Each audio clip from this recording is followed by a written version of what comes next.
ব্রাহ্মণবাড়িয়ায় কাঙ্ক্ষিত উন্নয়ন না হওয়ায় ক্ষোভ আছে ভোটারদের মাঝে। আসছে নির্বাচন ঘিরে তাই এমন প্রার্থীকে বেছে নিতে চান যারা সত্যিকার অর্থে তাদের পাশে দাঁড়াবেন। বিদেশ থেকে দেশে রেমিটেন্সের টাকা আসে নিরাপদে, তাই আজই আপনার আপনজনকে বলে রাখুন রেমিটেন্সের টাকা যেন শুধু নগদেই পাঠায়। তিতাস নদী বিধৌত ব্রাহ্মণবাড়িয়া জেলা শিক্ষা সংস্কৃতিতে সমৃদ্ধ এই জনপদের উন্নয়ন কেবল আটকে আছে জনপ্রতিনিধিদের প্রতিশ্রুতি আর ভোটারদের প্রত্যাশায়।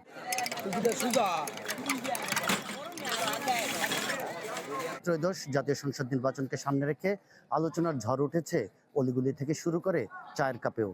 আসন্ন নির্বাচন নিয়ে কি ভাবছেন এখানকার ভোটাররা, চলুন জেনে আসি তাদের কাছ থেকেই। আগামী সংসদে যিনি আসবেন তাদের কাছে আমাদের প্রত্যাশা থাকবে উনি যেন আমাদের তিতাস নদীর নাব্যতা ফিরিয়ে দেয় এবং আমাদের টাউন খাল যেন এখানে যেন নাব্যতা ফিরে আসে।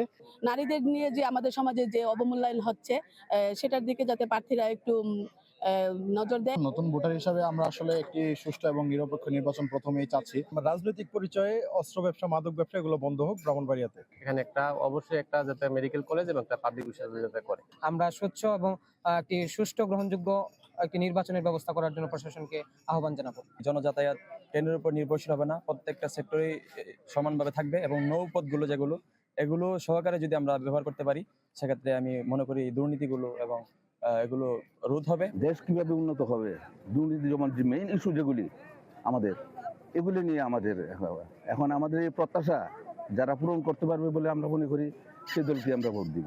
পরিবর্তিত বাংলাদেশে পেশি শক্তিমুক্ত একটি অবাধ সুষ্ঠু নির্বাচনের মাধ্যমে জনপ্রতিনিধি নির্বাচন এবং তাদেরকে জবাবদিহিতা নিশ্চিতের মাধ্যমে এগিয়ে যাবে জাতীয় অর্থনীতিতে ভূমিকা রাখা ব্রাহ্মণবাড়িয়ার উন্নয়ন, এমনটাই প্রত্যাশা এখানকার ভোটারদের। ব্রাহ্মণবাড়িয়া থেকে প্রকাশ দাস, চ্যানেল 24।